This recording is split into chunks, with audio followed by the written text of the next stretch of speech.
and welcome to my channel. It's the International Student Journey with me, Ada, and you're welcome. Guys, it's officially the first episode. Yeah! I'm so excited. Finally, we are here. Thank you so much for the love on the trailer. You guys came through for me. The views, the subscribers. Oh, my heart is so full. Thank you so much. And in case you see my face for the first time, this channel is all about the international student journey in the UK. So I'll be talking about the application process, getting a conditional offer, meeting the conditions on the offer, getting a CAS letter, applying for your visa, traveling to the UK, enrolling in the UK, your learning experience, accommodation, you name it. So please do well to recommend this channel to anyone who is looking to study in the UK, be it a foundation program, an undergraduate program, a master's program, or a PhD. Okay, so on today's episode, I'll be meeting a student who committed an academic offense while studying for a degree here in the UK. You don't want to miss this conversation. I'm sure you will learn a thing or two. So I'm on my way there, and please, if you like what you see, like this channel. It gives me, when you put the thumbs up, it gives me some visibility on the YouTube platform. Please share the video. Feel free to share the video, okay? And subscribe. Okay, thank you so much, and I'll see you on the next one.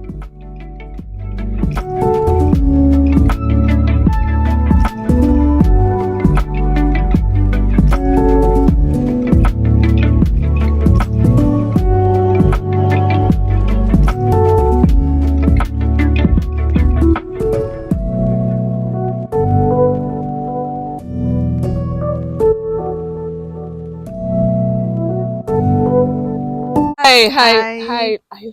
I have to try not to call your name in all of this because we did agree You can call that me Olu. I won't call you because we agreed that to protect, this is a very sensitive topic, to protect your identity. You're going to back the camera so they can't see you, and we won't give out the name of the institution or what course. I Give, did don't international give me the human yeah, resource international only. human resource. All UK schools have it. So within your research, you won't trace it. And yeah, I won't call your name. So thank you so much for agreeing to share this with me. Uh First, when we're gisting and we're like, oh, we're going to do this and everything, and you were like, you live in this city, but you work in another city. Are you now on skilled worker visa? Yes. Wow, congrats. And you just did your graduation in And November. yes. Congrats. Thank That you. is so good. So guys that are watching and you're looking to jackpot student route, when you're done with your degree, she's done with her degree, by the way, and now she's able to switch to the skilled worker visa. You're not on PSW, right? You're not No, on post study no. work. So it's really possible that when you're done with your degree, you can actually now switch to a skilled worker visa. If you're unable to get a skilled worker visa after your degree, of course you've got the PSW, the post study work visa, that allows you to stay in the UK for 2 years. Put in the work, put in the applications, and you get the job. So congrats! Thank You you. graduated. Congrats! That's Thank great you. news. So you were telling me that you live in this city, well, Yes. your family lives in this city, and you work in another city. Like, how how are you winging it? How are you coping Though it's just for a while, soon they will be joining me in the other where you are? city. Yeah. Okay. But my husband is with them, and my kids are not that very small. I have a Oh, 14 years, 10, ah, and 8. now now adults now. 40 years So, is out. so and Oh, my okay. husband is with them, It's with so them. Oh, they are that's able good. to. So Oh, anytime I'm off, I come down here to meet them. ah, that's great. So we were talking about the academic offense. You had some, I think you had an academic offense while you were studying at this university. My While we're talking about it here, the first question that came to mind was, prior to enrolling at this UK university, have you heard of the term plagiarism? Were you familiar with the term plagiarism? Yeah, I think I heard it for the first time when I started the processing of my admission All this while I've been studying in Nigeria, I have never heard of it. And when I had it the first time, I got the understanding of what it is and what you should do in order not to fall a victim. So I've prepared myself that, okay, going to the UK university, the first thing you have to put into consideration is plagiarism, and you have to guard against it. So I've Mm-hmm. already prepared my mind that I don't want to fall a victim. I will do everything possible not to be a victim of the plagiarism. But unfortunately, I It still fell happened. a victim. Yeah. So So can you just walk us through the circumstances that led to that incident? yeah, I wouldn't say there is any circumstances. I think it might be the mistake on my part, Okay. because having heard of it, and when we came in also, our lecturers told us about it, so we were informed. I was duly informed about it. And the first two courses I did, which is coursework, I guarded against it, because the first one I submitted, the plagiarism percentage was 23, which was okay, and the second one was, I think, 15, which was okay Mm-hmm. also. But this particular one, it was an exam, an open book exam for that matter, and the Turnitin was turned off. Oh, okay. The So Turnitin software was turned off it during was the turned off exam. during the exam, Okay. so we couldn't check the index. We just did the exam and submitted just like that. Mm. And when I submitted, I thought I've done a good job, I've done what I needed to do, and I was waiting for a good grade.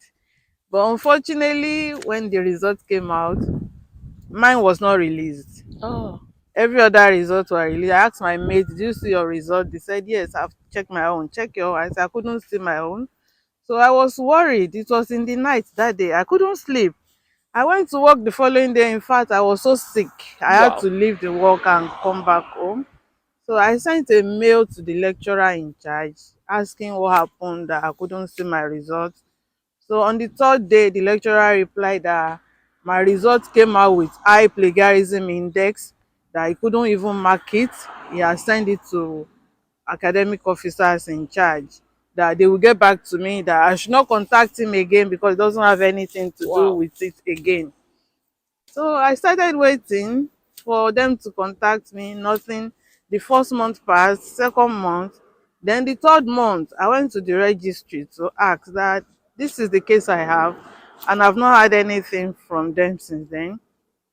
I was told they will contact me. I should just wait. I should just wait. So 2 weeks to when the another exam is to be written, I got a mail that I'm going to face a panel because the index is about 70%. I 70%. almost fainted Ha! because I didn't even expect that it's going to be high like that. And that was not the only exam I wrote. The other one came out well. I passed. So I wonder what happened in this particular one. So they gave me date for the panel, to face the panel. Then I was advised that before the panel date, I should contact my student union representative, that someone needs to join me there, or a friend. Got so good. I have a friend that we read together, though she's in engineering department, but she Okay. knew everything that I was doing. Okay. So she volunteered that she can come with me, but I'm to go with only one person. Mm. So I decided I will go with the student union rep. So when I met the student union rep, I was advised that at the panel I shouldn't bother to argue, or that I should just agree that I'm guilty, in order to facilitate my judgment, so that if I'm to do a receipt, I'll Mm-hmm. be able to graduate with my mate. Because if I should appeal, it might take another semester or longer period before it will be resolved.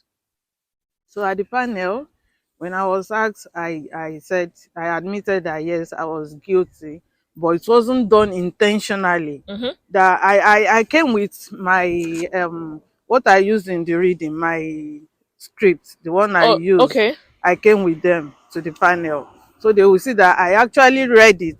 Maybe my mistake was in text citation and paraphrasing. So Okay. when the lady saw what I did, she was wow that, oh, I really tried that. Assuming this case didn't come up, I would have gotten a distinction in that course. Wow. So when she saw it, and I told her this is my first exam in the UK educational system, Maybe because I'm not too used to it, that was what caused it. But I actually read. I didn't just lift it Mhm. from the internet and copy and paste. Mhm. No, I did the manual reading. So when she saw it, she said, okay, but there is nothing they could do.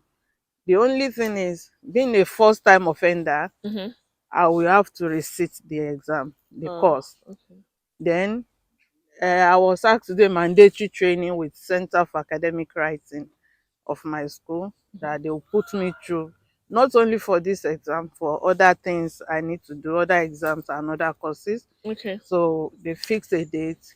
I attended the training, and I'm so happy I attended the training because a lot of things I didn't know before, Yeah. I knew it during the Mm. training. I have the understanding, oh, I will have done it this way, I shouldn't have Oh. done it this way. Okay. And I prepared for the exam, though it wasn't easy, as a mother with three children, Mm. and I was working, Wow. and I have four courses for that semester also to do with the receipt Mm. also. And the receipt is, the course is still the same question Mhm. that we Mm. answered before, that I'm still going to answer. So, and I need to be very careful because it's the same topic, the same True. question. So it's like a repeat of what I've done before. So if Mhm. I should do it again and I didn't do it well, the index this time around might be 120% if I didn't do it well. Though it really affected me, Mm. but I just had to put myself together. I was telling myself, I cannot disappoint my children. I cannot disappoint my family. I've spent a lot of money, so that money shouldn't go to waste. So I Mm. just have to do everything I needed to do to come out well. So I started reading. I finished one coursework on Friday, and I'm to write that exam on Monday. So Friday, Saturday, Sunday, I couldn't sleep. I was busy reading, reading, reading. Wow. So I just have to do it, and I wrote the exam. Unfortunately, the exam happened to be on my birthday. So you can imagine. So I wrote the exam, and I believe that this time around it's going to come out well.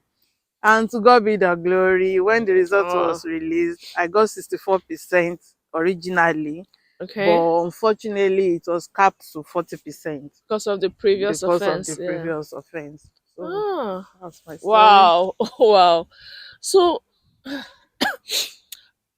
I was listening, and this came to mind as, do you think, looking back now, Mm. in hindsight, do you think that the university could have supported you better? Do you think the university could have done more to support you when that offense happened? I think they have done their own support prior to the exam, but I Okay. missed the opportunity Okay. because when we came in, they did orientation and all these things were done there. Mm-hmm. True. But unfortunately, I missed it. Okay. So then I think they tried because the student union representative is not a student, it's a Mm. staff. Mm. Okay. Yeah. So, and they were always there. She was always calling me, telling me what to do before the panel day itself. Mm. Then the training also really helped. Okay. Yeah. So I think Okay. they try, but if there is other things they could do more so that a lot of students will have the understanding of it, so that people will not be falling victims of it. Because I Mm. know there are so many people in my case too that came late, but Mm-hmm. maybe one way or the other they were able to scale through. Okay. But it's not everybody that is lucky like that to scale through. Mhm. So there should be more awareness, maybe not just during the orientation period, even as As you go along, as yes, you before the go along. Yes, examinations, yes, yeah. there should be something like that awareness. Okay. So, what would you say are the learning, if any, has there been any learning experience for you as a result of this? Yes, yes, yes. The experience has made me to be stronger in any academic pursuit I want to go for now, because a lot of things I didn't know then, I got to know it even after the training. Oh, okay. Like though initially that in-text citation, I used to get confused. How do I put it? Is it going to be this way? Is it bracket first or that? But after the training, in fact, I can even train someone on how Well, to do the in-text citation now and how to paraphrase. uh, So I've gained a lot after the experience. Oh, wow. Thank you so much for sharing this with us. And just to clarify to everyone watching, this we try not to make this a one-side conversation. Now, this is a student who just recently graduated and committed English is hard, and committed an academic Academic offense offense. during her journey studying for a degree in the UK.